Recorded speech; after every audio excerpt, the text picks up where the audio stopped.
नमस्कार प्यारे दर्शकों, मैं हूं कमल दुबे, आपका ज्योतिष मित्र सौभाग्य सलाह में आपका स्वागत करता हूं। प्यारे दर्शकों, आज का हमारा विषय है वृषभ लग्न की कुंडली में धनेश का 12वें भाव में फल। वृषभ लग्न इसलिए बना क्योंकि लग्न में ही लिखा है 2।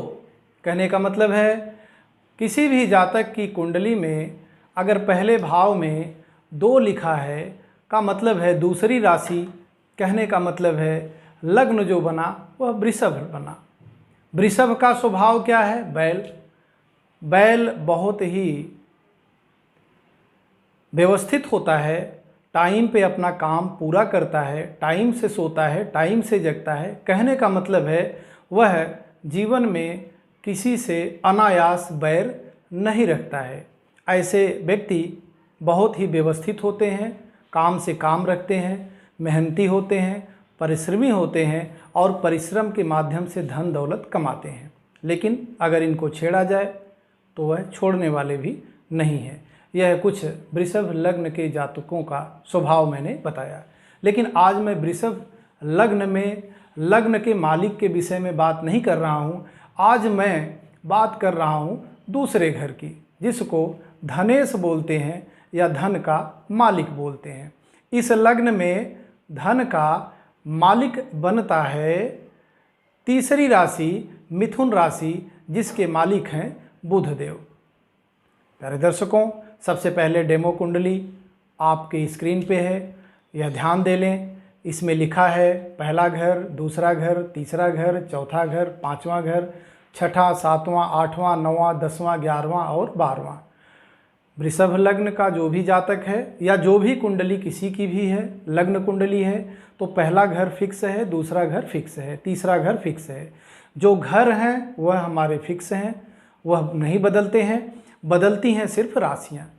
तो वृषभ लग्न अगर आपके कुंडली के पहले घर में लिखा है 2, तो यह वीडियो आपके लिए है, बहुत ही महत्वपूर्ण है। आप देखिए आपके जीवन में कितना धन दौलत है, कितना धन कमाएंगे, कितना पैतृक संपत्ति कमाएंगे, गाड़ी घोड़ा, बैंक बैलेंस, सुख सुविधाएं आपको क्या मिलने वाली हैं, इसके विषय में आज आपसे चर्चा कर रहे हैं। चलिए दूसरी डेमो कुंडली आपके स्क्रीन पे है। अगर बुध देव पहले ही घर में विराजमान होते हैं तो व्यक्ति को क्या देंगे, उससे पहले यह आप जान लीजिए कि 12 राशियों में बुध देव 2 राशियों के मालिक हैं। पहली राशि है मिथुन और दूसरी राशि है कन्या। मिथुन राशि और कन्या राशि में जो उनकी मूल त्रिकोण की राशि है वह कन्या राशि है। कन्या राशि में वह उच्च के होते हैं और मीन राशि 12वीं राशि में वह नीच के होते हैं।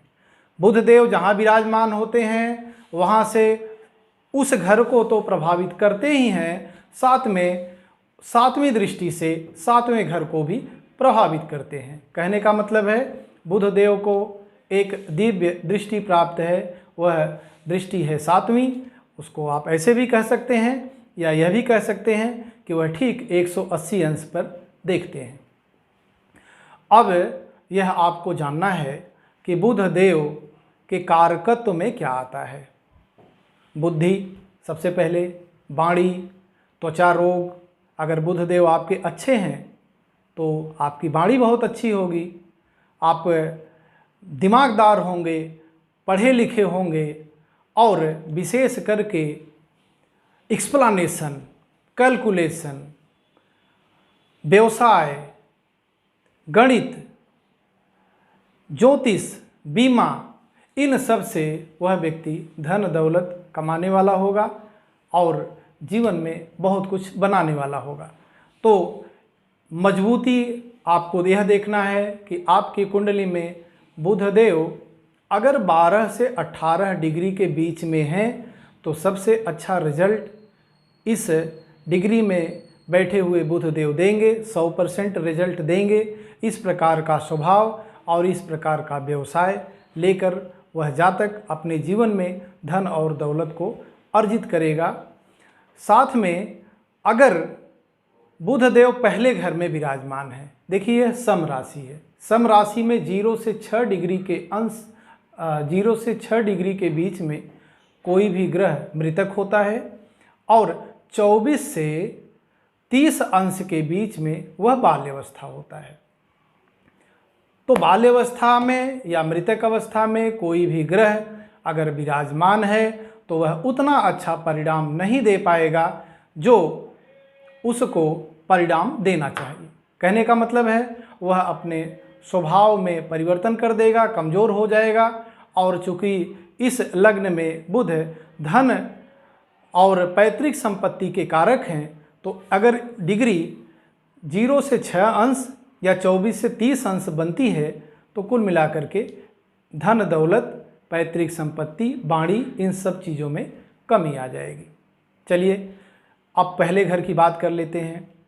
पहले घर में बुध देव अगर मजबूत स्थिति में विराजमान होते हैं तो व्यक्ति सुंदर, सुशील, सुख, समृद्धि, भौतिक सुख, सांसारिक सुख, पत्नी का सुख, परिवार का सुख, सब कुछ उसको प्राप्त होने वाला है। उसके जीवन में गाड़ी, बंगला, बैंक बैलेंस सब कुछ आने वाला है।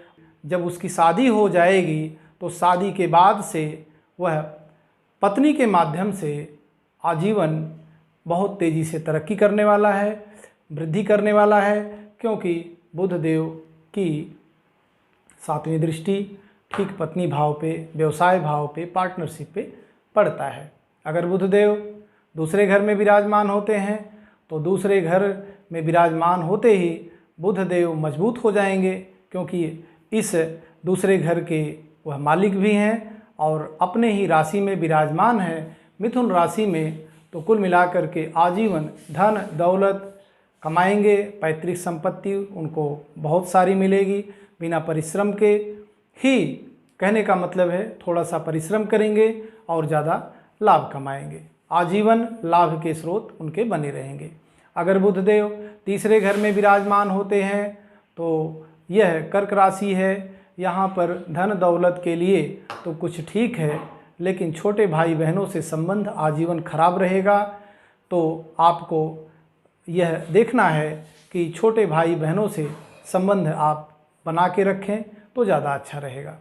अगर बुधदेव चौथे घर में विराजमान होते हैं तो सिंह राशि है, बहुत ही मित्र होते हैं बुधदेव के। सूर्यदेव भूमि, भवन, माता का सुख, बैंक बैलेंस सब कुछ व्यक्ति को मिलने वाला है, पैतृक सुख मिलने वाला है, परिवार का सुख मिलने वाला है। व्यक्ति व्यवसायी हो सकता है। व्यक्ति अगर सरकारी नौकरी में जाता है तो एजुकेशन डिपार्टमेंट में, या अगर वह और बड़े पोस्ट जैसे यूपीएससी वगैरह की परीक्षा में वह मेहनत करता है और शुक्रदेव भी वहाँ सूर्यदेव भी वहाँ अगर विराजमान होते हैं तो निश्चित तौर पे सरकारी नौकरी के प्रबल योग बन जाते हैं, सरकार के प्रबल योग बन जाते हैं। व्यक्ति राजनीति के माध्यम से, व्यक्ति सरकारी नौकरी के माध्यम से भूमि, भवन, वाहन का सुख अर्जित करेगा। व्यापार के माध्यम से, फिल्मी दुनिया में जाने से, लेखनी के माध्यम से, पत्रकारिता से, मीडिया, प्रिंट मीडिया के माध्यम से व्यक्ति आजीवन लाभ कमाने वाला है और धन दौलत को इकट्ठा करने वाला है। अगर बुधदेव आकर के 5वें घर कन्या राशि में विराजमान होते हैं, उनकी खुद की भी राशि है और यह उनकी उच्च की भी राशि है, तो बुधदेव यहाँ बहुत अच्छा परिणाम देंगे। व्यक्ति पढ़ने में बहुत अच्छा होगा, आजीवन वह पढ़ाई के माध्यम से ही फेमस रहेगा और आगे चल कर के भी वह जीवन में बहुत तरक्की करने वाला है, क्योंकि 5वां घर हमारा संतान का भी है। व्यक्ति की संतान बहुत ही आज्ञाकारी होगी, पढ़ी लिखी होगी, समझदार होगी। व्यक्ति कहने का मतलब है बुधदेव अगर यहाँ पर विराजमान होते हैं तो जीवन में बहुत कुछ तरक्की करने वाला है, विकास करने वाला है। अगर बुधदेव छठे घर में विराजमान होते हैं तो यह शुक्र की राशि है। हालांकि लग्नेश के साथ अगर धनेश का संयोग बनता है तो धनेश कमज़ोर नहीं होता है, लेकिन फिर भी छठा घर बहुत अच्छा नहीं माना जाता है। व्यक्ति रोग, ऋण, शत्रु, विशेष करके चर्म रोग के माध्यम से अपना धन खर्च कर सकता है। उसके शत्रु हो सकते हैं। शत्रु को निपटाने में वह अपनी पूरी ऊर्जा खर्च कर सकता है, धन दौलत खर्च कर सकता है। अगर ऐसा है तो बुध देव की कारक वस्तुओं का दान करना चाहिए और बुध देव की कारक वस्तुओं का प्रयोग जैसे मूंग का प्रयोग बुधवार को विशेष करके करना चाहिए। अगर बुधदेव 7वें घर में वृश्चिक राशि में विराजमान होते हैं, मंगल की राशि है, मंगल और बुध में बहुत अच्छा बनता नहीं है, रिश्ते बहुत अच्छे नहीं चलेंगे, विशेष करके पत्नी से उसका संबंध खराब ही रहेगा, लेकिन धन दौलत के लिए अच्छा है। अगर बुधदेव 8वें घर में विराजमान होते हैं, धनु राशि में, व्यक्ति रहस्यमयी होगा, व्यक्ति रहस्य के माध्यम से, ज्योतिष के माध्यम से धन अर्जित करेगा, कमाएगा। कहने का मतलब है इस राशि में भी और इस घर में भी बुधदेव बैठते हैं। तो वैसे तो 8वां घर बहुत अच्छा नहीं माना जाता है, आयु का घर है, मृत्यु का घर है और रहस्यमयी विद्याओं का घर है। तो व्यक्ति रहस्यमयी विद्याओं के माध्यम से आजीवन कुछ न कुछ धन अर्जित करता रहेगा। अगर बुधदेव 9वें घर में आकर के विराजमान होते हैं, यह उनके मित्र की राशि है। बुधदेव बहुत अच्छा परिणाम देंगे, व्यक्ति भाग्यशाली होगा। भाग्य के माध्यम से पिता के संपत्ति, पिता द्वारा किए गए आजीवन जो भी कर्म हैं, उस कर्मों का लाभ, अपने मेहनत का लाभ उस व्यक्ति को आजीवन मिलता रहेगा। अगर बुधदेव 10वें घर में कर्म भाव में विराजमान होते हैं तो यह बहुत अच्छा रहेगा। यह भी शनि की ही राशि है, तो यह शनि उनको आजीवन व्यापार के माध्यम से, नौकरी के माध्यम से, राजनीति के माध्यम से आजीवन उसको लाभ देते रहेंगे। कहने का मतलब है व्यक्ति कर्मठी होगा, आजीवन कर्म करके वह समाज में अपना नाम बढ़ाएगा, अपने पूर्वजों का नाम बढ़ाएगा, कुल खानदान का नाम बढ़ाएगा। अगर बुधदेव एकादश भाव में विराजमान होते हैं तो बुधदेव एकादश भाव, यह गुरु की राशि है, मीन राशि, यहाँ नीच के हो जाएंगे। बुधदेव यहाँ थोड़े कमज़ोर बनेंगे, लाभ की जितनी भी स्थितियाँ हैं उसमें कुछ न्यूनता आ जाएगी, कमी आ जाएगी। अगर ऐसी स्थिति बनती है और कहीं बुधदेव की डिग्री भी कमज़ोर होती है, जो मैंने अभी पीछे आपको समझाया, तो आपको बुधदेव से संबंधित उपाय करना चाहिए, उनके वस्तुओं का दान करना चाहिए, उनके मंत्रों का जाप करवाना चाहिए, जिससे कि आजीवन लाभ के स्रोत आपके जीवन में बने।